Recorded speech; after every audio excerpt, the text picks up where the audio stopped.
औज़ बिल्लाहि मिनश्शैतानिर्रजीम बिस्मिल्लाहिर्रहमानिर्रहीम। अस्सलामु अलैकुम तालिबात। आज हम हदीस नंबर 34 सुलह कराने की फ़जीलत पढ़ेंगे। बिस्मिल्लाहिर्रहमानिर्रहीम। वान उम्मे कलसूमिन, और हज़रत उम्मे कलसूम रज़ी अल्लाह ताला अन्हा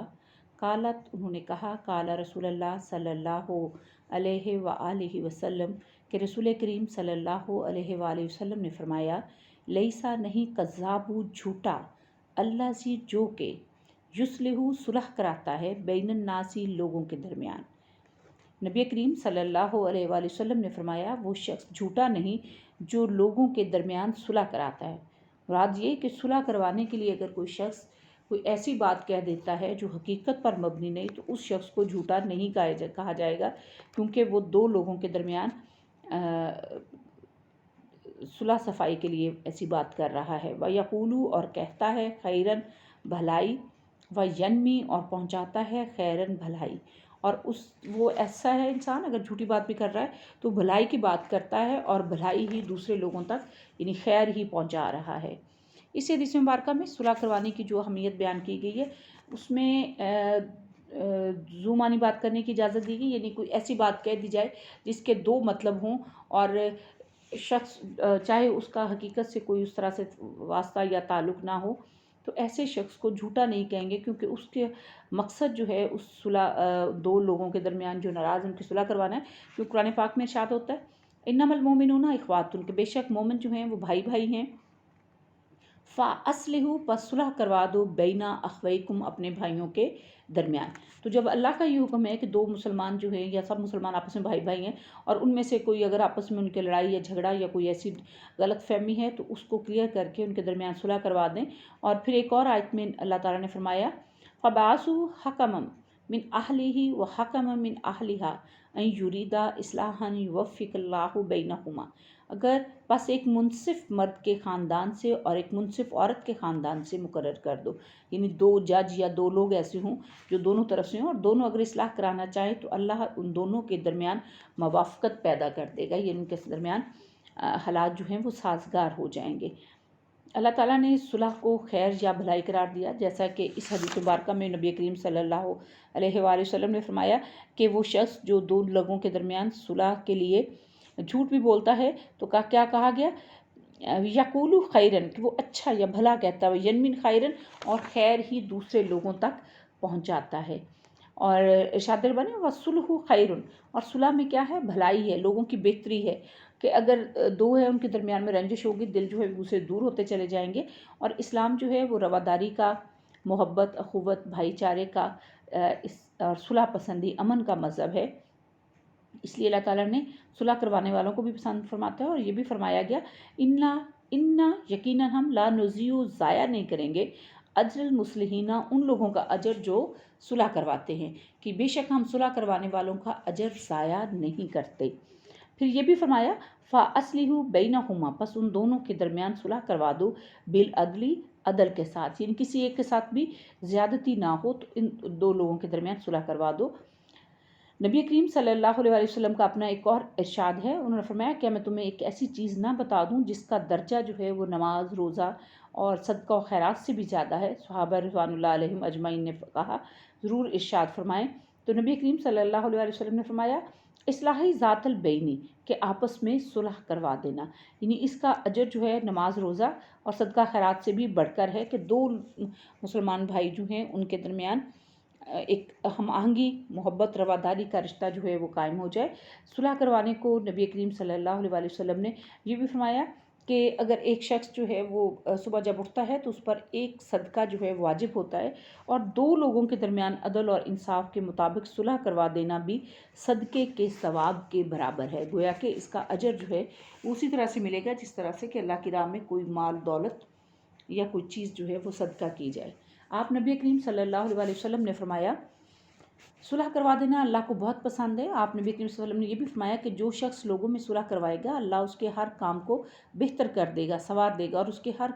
कलाम के बदले, हर गुफ्तगू और बात के बदले में एक ग़ुलाम आज़ाद करने का सवाब उसको मिलेगा। और एक जगह ये भी फरमाया कि जो शख्स दूसरे लोगों के दरमियान सुलह करवा देता है तो उसको उसके जो पीछे उसने गुनाह किए होते हैं उसके अगले गुनाह माफ़ फरमा दिए जाएंगे। صلح اس قدر اہم ہے کہ اگر اس میں کہیں کسی جگہ دو لوگوں کے درمیان راہ ہموار کرنے کے لیے یا ان کے تعلقات کو بہتر بنانے کے لیے کوئی ایسی بات جو ذو معنی ہو، جس کے دو مطلب بنتے ہوں، یا کوئی جھوٹ گول مول بات اس طرح سے کر دی جائے کہ دونوں جو ہیں وہ اپنے اپنے مطابق اس کو سمجھ کے اور ان کے درمیان وہ غلط فہمی دور ہو جائے، تو اس قسم کی جو جھوٹی بات ہوگی یا تھوڑا بہت اس میں کوئی ہوگا تو اللہ تعالیٰ اس کو معاف فرماتے ہیں اور اس پر کوئی پکڑ نہیں ہے۔ لیکن اور وہ ایسا سچ جو کہ دو لوگوں کے درمیان لڑائی کا باعث بنے یا ان کے تو اس سے یہ جھوٹ جو ہے وہ بہتر ہے جو دو لوگوں کے درمیان صلح کا باعث بنے۔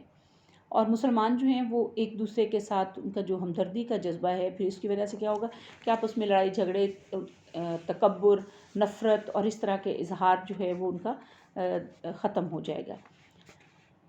اسلام میں صلح کرانے کا جو طریقہ مقرر کیا گیا اس میں ایک کام ہے، اس کے بارے میں مولانا مودودی لکھتے ہیں کہ اللہ تعالیٰ کے نزدیک مسلمانوں کا یہ کام نہیں کہ اپنی ملت کے دو گروہ آپس میں لڑ رہے ہوں اور وہ بیٹھے ان کی لڑائی کا تماشا دیکھ رہے ہوں، بلکہ افسوسناک صورتحال جب پیدا ہوتی ہے تمام اہل ایمان کو اس پر بے چین ہو جانا چاہیے،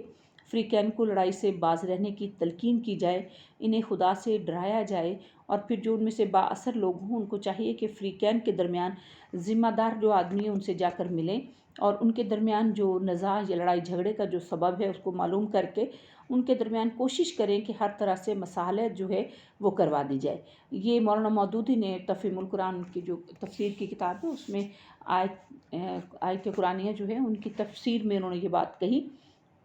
مولانا امین امان اصلاحی جو ہیں وہ فرماتے ہیں کہ دو فریقوں کی لڑائی میں دوسرے مسلمانوں کے کردار کے بارے میں لکھتے ہوئے کہتے ہیں کہ اگر مسلمانوں کے دو گروہ آپس میں لڑ پڑیں تو دوسرے مسلمان اس کو پرایا جھگڑا سمجھ کر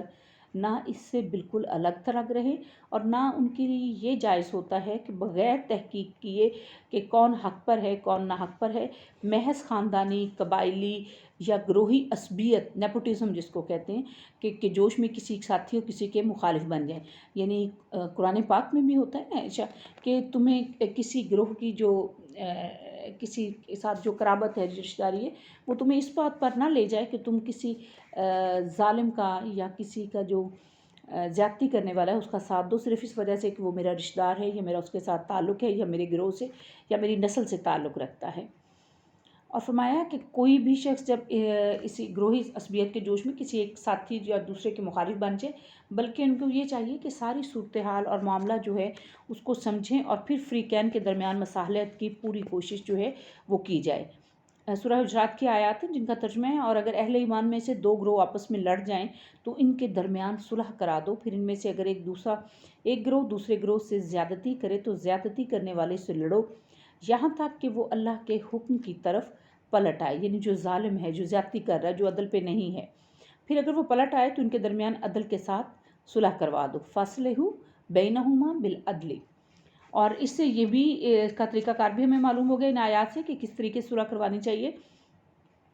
صلح کروانا جو ہے وہ انسان کا فرض ہے، یہ اس کو یعنی اس کے اوپر فرض قرار دے دیا گیا، یہ کوئی اپنی ثوابدید یا اپنی خواہش یا اپنی منشا نہیں ہے کہ دل چاہ تو کروا دی یا کہ نہیں، بلکہ یہ کہ اگر آپ کے سامنے کچھ ایسا معاملہ دو فریقین کے درمیان ہو تو جو خاموش تماشائی بن کے بیٹھے گا اس کو گناہ گار کہا گیا، اور پھر یہ نفلی عبادت نہیں بلکہ اس کو فرض عبادت کا درجہ دیا گیا۔ اور اس کی اہمیت بعض اوقات وہ جو ہے عبادات سے، جیسے نبی صلی اللہ علیہ وسلم نے فرمایا صحابہ کرام سے کہ میں تمہیں کوئی ایسا کام نہ بتاؤں کہ جو تمہاری نماز، روزہ، صدقہ خیرات سے بھی بڑھ کر ہو، تو پھر وہ یہ کہ دو لوگوں کے درمیان صلح کروا دی جائے۔ ایک حدیث مبارکہ میں یہ نبی کریم صلی اللہ علیہ وسلم نے فرمایا، اور وہ نبی صلی اللہ علیہ وسلم نے یہ بھی فرمایا کہ یہ دو مسلمانوں میں صلح کروا دینا ان سب سے زیادہ افضل اور بہتر ہے جو شخص اپنی نماز، روزہ یا زکوٰۃ دے رہا ہو یا صدقہ و خیرات بھی کر رہا ہو۔ مسلمانوں کے دو جو گروہ ہیں ان پر اگر ان میں لڑائی یا جھگڑا ہے تو اس میں بھی یہ نہیں کہ صرف بظاہر جو نظر آ رہا ہے اس میں، بلکہ تحقیق کر کے اس کی اصل صورتحال معلوم کر کے پھر جو حق پر ہے اس کا ساتھ دیا جائے اور کوشش کی جائے کہ ان کے درمیان جو ہے باہمی مفاہمت جو ہے وہ ہو جائے۔ اور اگر خاندان یا کوئی ایسا ذاتی کسی کا مسئلہ ہو تو اس میں بھی آپ اپنی ذات کو، اپنے جو رشتہ ہے اس کو، تعلق کو، اس کو پس پش ڈال کے حق کی جو بات ہے اس کا ساتھ دیں۔ یہی ہمیں اسلام جو ہے اس چیز کا ہی ہمیں حکم دیتا ہے۔ یقیناً آپ لوگوں کو اس بات کی سمجھ آ گئی ہوگی۔ انشاءاللہ تعالیٰ اگلی حدیث مبارکہ کل دیکھیں گے۔ اللہ حافظ۔